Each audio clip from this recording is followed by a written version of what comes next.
Hello நண்பர்களே, நாம் செடி வளர்த்துறவங்களுக்கு எவ்வளோ பாட்டு இருந்தாலுமே நம்ம வாங்கிட்டே தாங்க இருப்போம். எவ்வளோ விதவிதமான பாட்டு வச்சு செடி வளர்த்தாலுமே நமக்கு பத்தவே பத்தாது.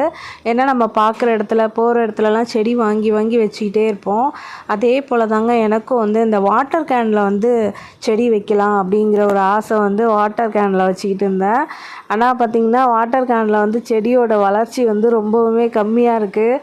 வாட்டர் கேனில் அந்த வெயில் பட்டதுனால பாசி பிடிச்சி போய் செடியோட வளர்ச்சி இல்லவே இல்லை. ஆசையாக வாங்கி வச்ச கொடி சம்மங்கி 3 மாதமாக அப்படியே இருக்குது. என்ன ரீசன் கண்டுபிடிச்சாக்கா, அந்த வாட்டர் கேனில் பார்த்திங்கனாக்கா வெயில் பட்டு பாசி பிடிச்சிருக்கு.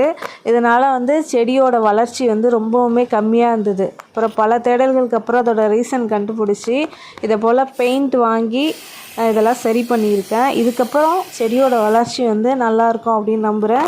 நீங்கள் யாராவது இதை போல் வாட்டர் கேனில் செடி வச்சிங்கனாக்கா முன்னாடியே செடி வைக்கிறதுக்கு முன்னாடியே நல்லா பெயிண்ட் பண்ணிவிட்டு பாசி பிடிக்காத அளவுக்கு பெயிண்ட் பண்ணிவிட்டு அதுக்கப்புறமா செடி வைங்க. அப்புறம் செடியோட வளர்ச்சியும் நல்லாயிருக்கும். பார்க்குறதுக்கும் இந்த பாட்டு ஒரு நீட்டான லுக் கொடுக்கும். நம்ம கார்டனும் ரொம்ப அழகாக இருக்கும். தேங்க்யூ. வீடியோ பிடிச்சா லைக் பண்ணுங்கள்.